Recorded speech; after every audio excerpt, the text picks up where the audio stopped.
As we've said, while New York City has seen its share of political corruption over the years, no sitting mayor has ever been indicted. Joining us now to discuss the possible charges and what the future could hold is Eric Faddis, a criminal defense attorney. Welcome.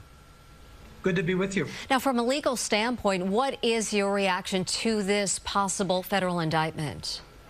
You know, it is a historic development here. We don't yet know what the charges are going to be, but a sitting mayor being federally indicted is, of course, huge news. It will be a massive shakeup in his administration and in the governance of New York.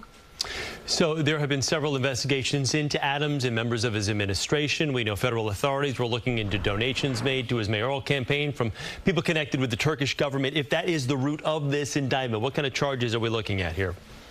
You know, potentially, Chris, there are charges for campaign finance law violations, potentially bribery, possibly even extortion based on some of the other investigations and reports that are coming out with participants in his administration.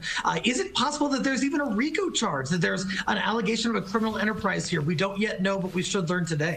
If the indictment is unsealed today, what happens next? Will the mayor have to surrender to authorities, be arrested? I mean, what are your thoughts on that?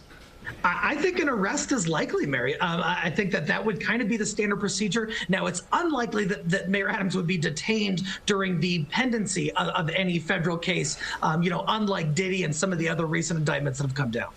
How effective can Mayor Adams be in executing his responsibilities as mayor while facing such a serious indictment here in this cloud that continues to kind of hover over his administration with people stepping down, it seems like, each day? Surely a fair question, Chris. And the resignations just compound the potential problem for the administration because those seats have to be filled. And then on top of that, Mayor Adams is going to have to be strenuously fighting this massive or likely large federal indictment. So can he still discharge his duties as mayor? That's a question on a lot of New Yorkers' minds.